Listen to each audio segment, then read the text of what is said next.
¿Qué tal? Les habla Jorge Gestoso. En el programa de hoy, juramentaciones y elecciones en el 2025 en las Américas, con otra notable invitada, Irene León, socióloga y experta en relaciones internacionales, directamente desde Quito.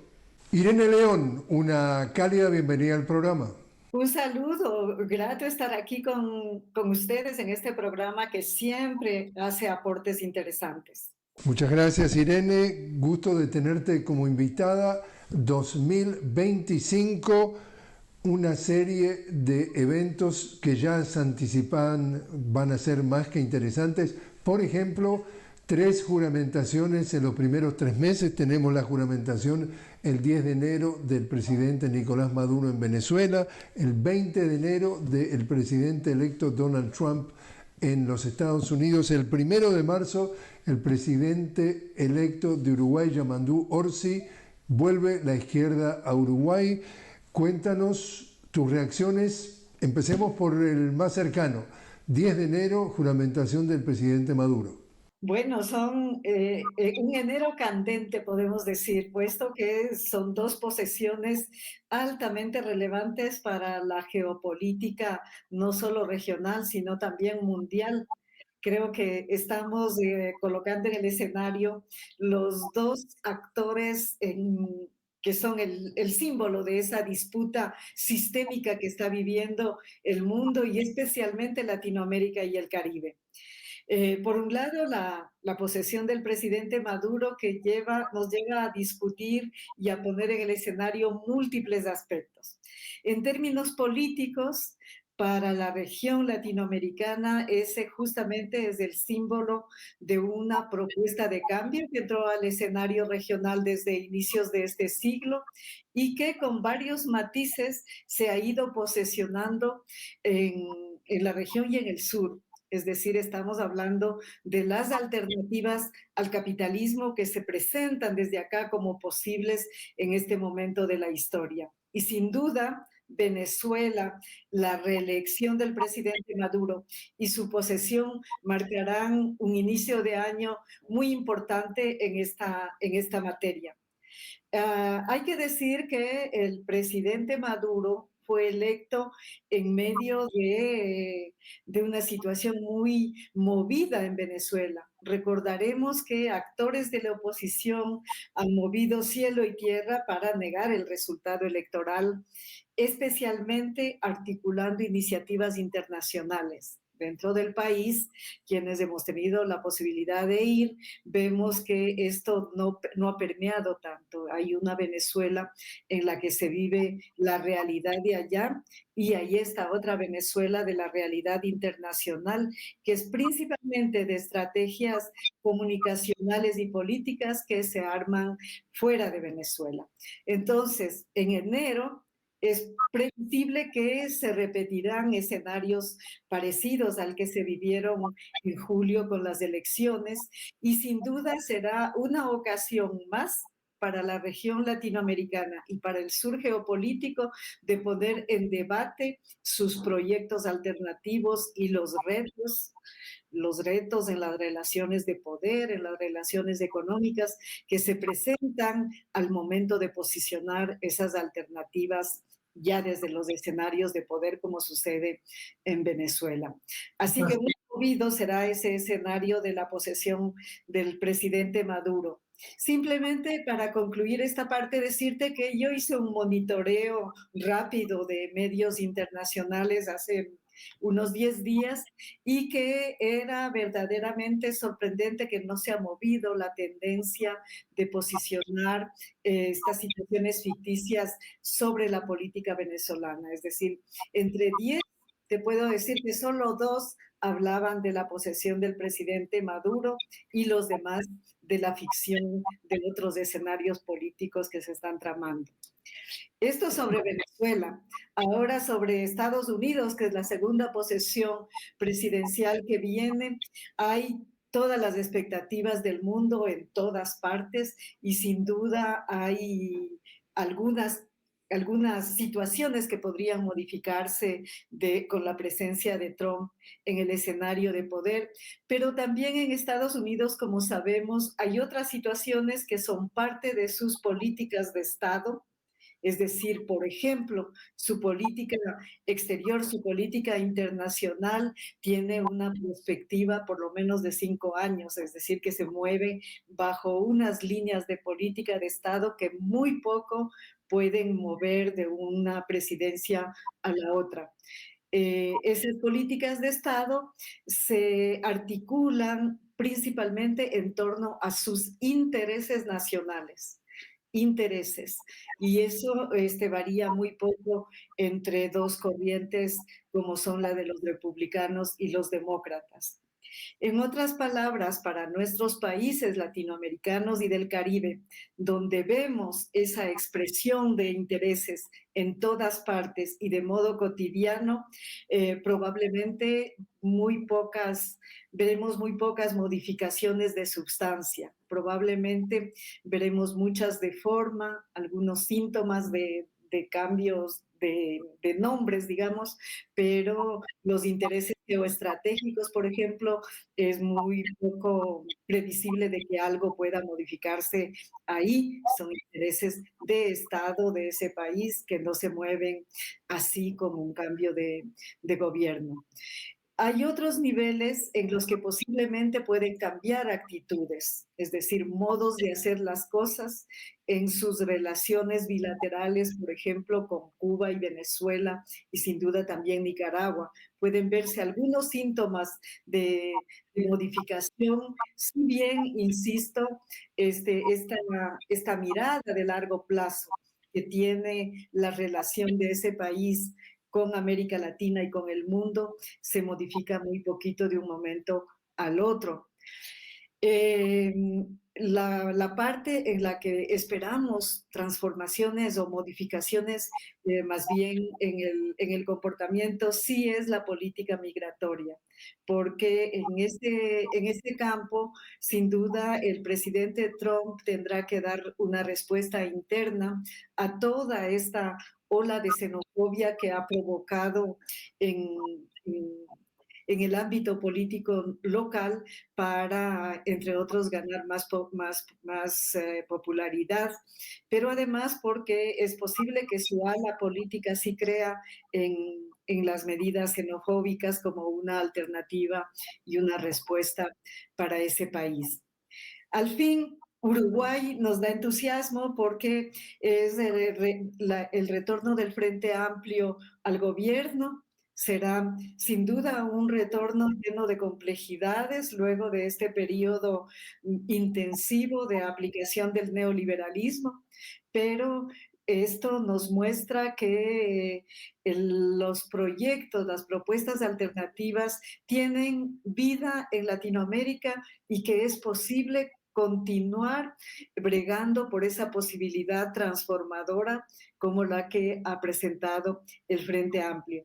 Sin duda va a ser complejo porque volver luego de un ciclo de destrucción, de achicamiento del Estado, de vulneración de las políticas socioeconómicas, no es muy fácil, pero con seguridad Uruguay puede tener muchas más esperanzas y con eso Latinoamérica puede tener muchas más esperanzas que las que se presentan en el tema Estados Unidos. Si lo vemos justamente el tema de Uruguay como un indicio, acá estamos hablando de una propuesta que, como decía Andrés Manuel López Obrador, decía, si tuviera que definir la política de mi gobierno, diría que es la socialdemocracia a la noruega. Bueno, sin ponerle grandes titulares, yo diría que no es demasiado alejado también el caso de Uruguay.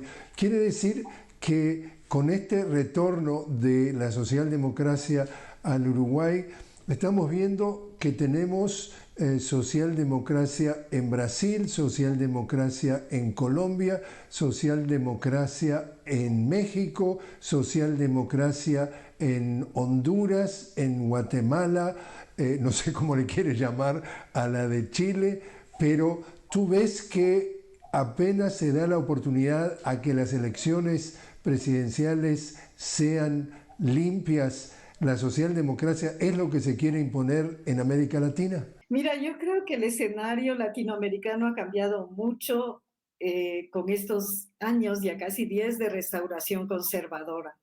Estamos hablando de que luego de un proceso llamado de la década ganada, donde entre otros aspectos la región vivió unas iniciativas importantísimas como la de la integración latinoamericana y del Caribe, que marcó unas posibilidades inéditas, incluso de posicionamiento en el mundo para la región. Entonces, luego de eso, hemos vivido una arremetida muy potente de esta llamada restauración conservadores de la derecha, la extrema derecha e incluso de actores neofascistas, como sucedió en Brasil con la llegada al poder del gobierno de Bolsonaro. Entonces, hay un contexto en el que a más de toda esa restauración conservadora, se posesionan propuestas, visiones que no son solo políticas, visiones de modelo como la versión libertaria de la economía. La economía libertaria ha ganado terreno y esa tiene que ver, entre otros, con el posicionamiento capitalista del mercado total y la destrucción de los estados. Entonces, con esos elementos brevemente, quiero decir que la región ha cambiado su relación de fuerzas y con eso se ha modificado su potencial transformador y de cambio. Ya no es el mismo que tuvimos a inicios de este siglo. En ese sentido, incluso hay escenarios en los que podemos hablar de que es necesario crear un espacio para la democracia. En Ecuador, por ejemplo, donde se ha destruido completamente la institucionalidad y la propuesta de la Revolución Ciudadana prácticamente está en soletas, hay que crear un espacio para poder reinstitucionalizar y abrir posibilidades democráticas. Estamos en un régimen autoritario y en una declaratoria de guerra interna, para dar un ejemplo. Y así podemos también ir a Brasil, que es otro tipo de país con otras circunstancias, donde aún desde afuera podemos constatar que el paso de Bolsonaro por el poder dejó transformadas muchas cosas, entre esas la relación de fuerzas internas. Y eso, por ejemplo, se refleja en su política exterior, en su política internacional. Es decir, Brasil ya no está en capacidad, por ejemplo, de hacer las grandes convocatorias a la integración sudamericana como lo hizo en otro momento. Y así podemos pasar una visita país por país, y no quiero dejar de hacerlo, de mencionar rápidamente a Argentina. La Argentina de ahora es otra Argentina con otras condiciones de poder crear un escenario transformador o de cambio que no tenía ni siquiera hace 4 años, es decir, es una condición de país completamente ocupado, podemos decir, por las fuerzas de la extrema derecha, por el bloque libertario. Entonces, con esas condiciones, tu pregunta de la socialdemocracia, creo que hay por un lado la necesidad de retomar la construcción de escenarios democráticos en la región, con un concepto democrático del siglo XXI, claro, y por otro lado, el progresismo, que es el nombre que utilizan estos actores políticos, sí ha llegado a presentarse como un polo desafiante frente a este escenario de poder de la derecha y de la extrema derecha, e incluso de un posicionamiento del llamado neofascismo. Creo que en la región tenemos que hacer como ese sinceramiento de fuerzas, de las fuerzas reales, y de ahí hacer lecturas de fondo que nos permitirán sacar algunas conclusiones para leer escenarios prospectivos. Pero no podemos hacerlo sin poner en el escenario la presencia de estos actores políticos de la derecha y la extrema derecha, que incluso llegan a influir las decisiones en países que tienen posturas tan sólidas como Venezuela y Cuba. Irene, te invito a hacer una pequeña pausa. Estamos hablando con Irene León directamente desde Quito. Irene es socióloga y experta en relaciones internacionales. Estamos hablando sobre posibles escenarios en el 2025 que se aproxima. Ya regresamos.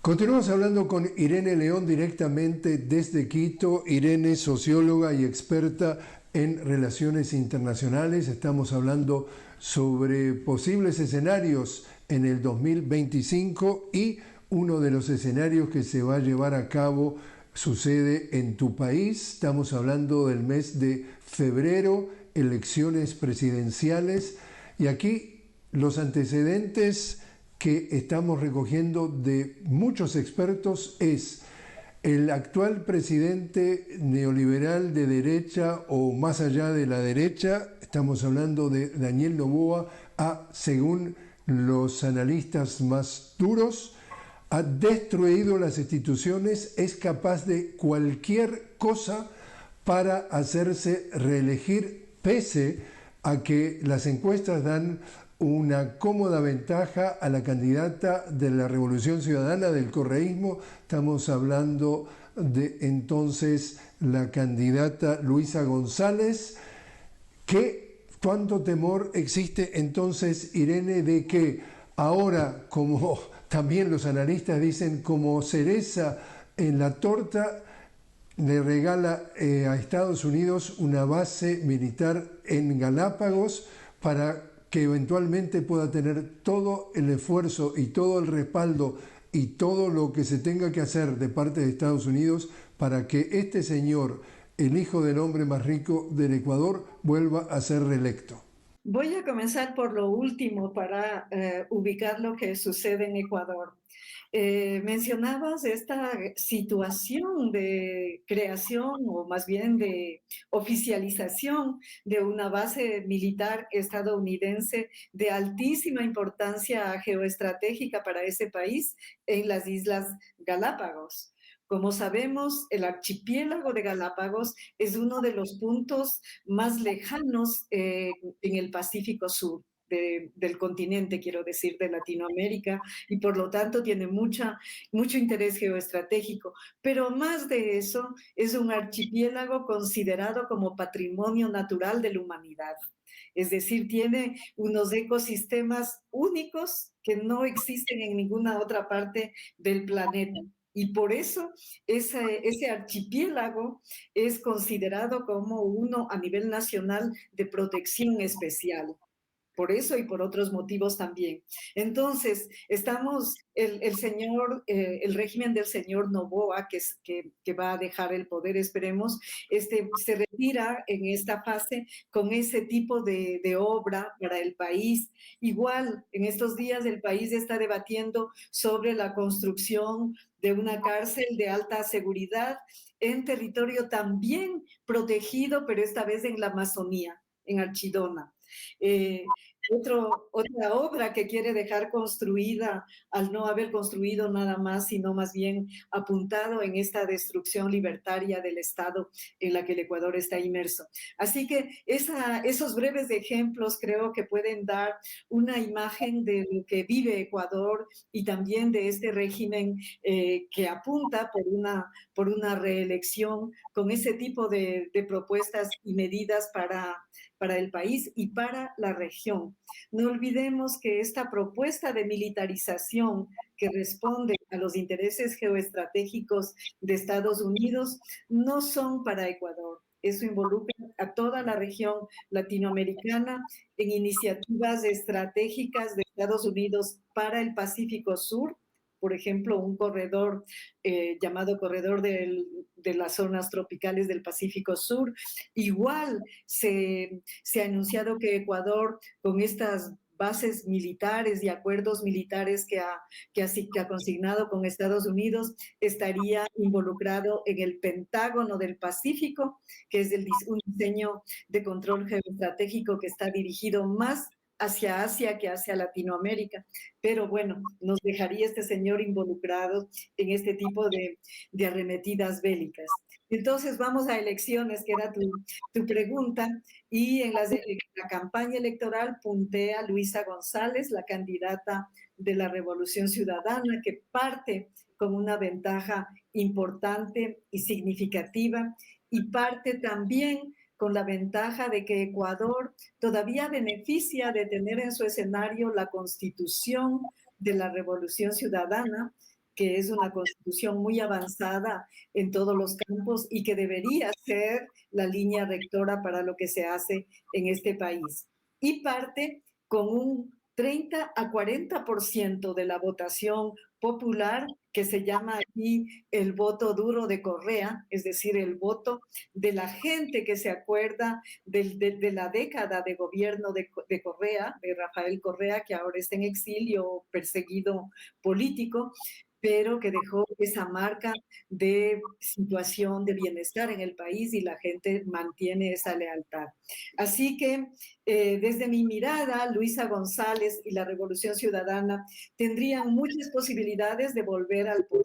Hay un escenario de poder, pero con lo que presenté al comienzo, Ecuador, las elecciones no va solo, va con esta alianza extrema que se ha desarrollado en los últimos años con el gobierno de Estados Unidos, cuya presencia es muy notable en el país, sobre todo presencia militar, pero también esta presencia se percibe en la región. No olvidemos que los comandos del complejo industrial militar están suplantando incluso a los cuerpos diplomáticos en muchos escenarios. Entonces, Ecuador no va a las elecciones solo, va acompañado por esta fuerza mayor y sin duda ese es el gran reto para que Luisa González pueda hablar de una victoria en las elecciones en febrero. Entonces, Irene, también un tema que es clave para una audiencia que nos ve fuera de América Latina es el rol, el papel que juegan los medios de comunicación hegemónicos, que la gran mayoría, los más importantes, están en manos privadas. Las acusaciones son que están al servicio de las minorías, de las oligarquías, de los grandes capitales o las grandes corporaciones internacionales. Y entonces estos tipos de desigualdades, América Latina, la región del mundo con las mayores desigualdades, no se reportan a nivel de la opinión pública. Por eso es que esta destrucción de instituciones de la cual acusan a Noboa no aparece. Lo que aparece es cuando se reúne recientemente con Gustavo Petro, es que apareció en shorts, y entonces el debate es si estaba bien vestido o no. Y todo el tema de las bases militares estratégicas de Estados Unidos, de eso no se habla. Estamos hablando de que Gustavo Petro acosado sistemáticamente para que le quieren dar un golpe a pesar de todos los progresos.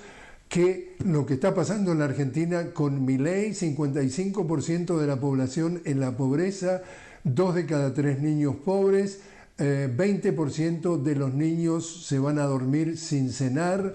Estamos hablando de que 23 millones de argentinos ahora viven en pobreza, y eso los medios como La Nación, como Clarín, esos grupos hegemónicos no lo registran. ¿Qué papel político juegan los medios de comunicación y podrían jugar en este 2025 en nuestra América Latina? Mira, si hasta poco más de una década, el sistema de medios y el sistema comunicacional se posicionó como el quinto poder, ¿verdad? En el mundo entero decíamos, este es el quinto poder, pero se hablaba de un poder comunicacional que actuaba con sus lógicas y dinámicas propias. incluso culturales propias.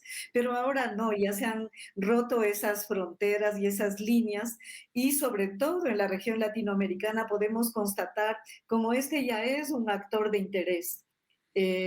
Por ejemplo, en el lawfare, en la judicialización de la política que afecta a la mayor parte de países de la región, vemos que hay dos pautas para concretar. La una es la judicial, es decir, crear, inventarse situaciones de judicialización, y por otro lado la mediática comunicacional, que es la que posiciona esas situaciones, esas duplicidades que se forman en el ámbito judicial. Entonces, con ese ejemplo quiero ilustrar cómo los medios y sistemas de comunicación ya juegan otro papel en nuestras sociedades, que es un papel directo en el que se ven reflejados los intereses en primera línea.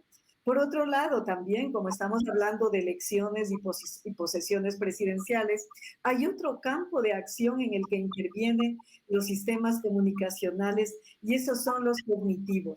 Entonces, en los nuevos estudios del capitalismo se está visualizando a todos estos sistemas cognitivos, la guerra cognitiva, pero también los sistemas electorales cognitivos y otros campos que tienen que ver mucho con los medios digitales, pero no solo. Entonces, en el caso de Ecuador, por ejemplo, para seguir con esta línea de ejemplo, las elecciones de Noboa, de Daniel Noboa, se han hecho bajo una estrategia de comunicación cognitiva. Es decir, esto tiene una incursión que va más allá de la información, de transmitir datos, de mostrar imágenes, sino de buscar a desarrollar mecanismos de control de mentes y de captura de los comportamientos colectivos.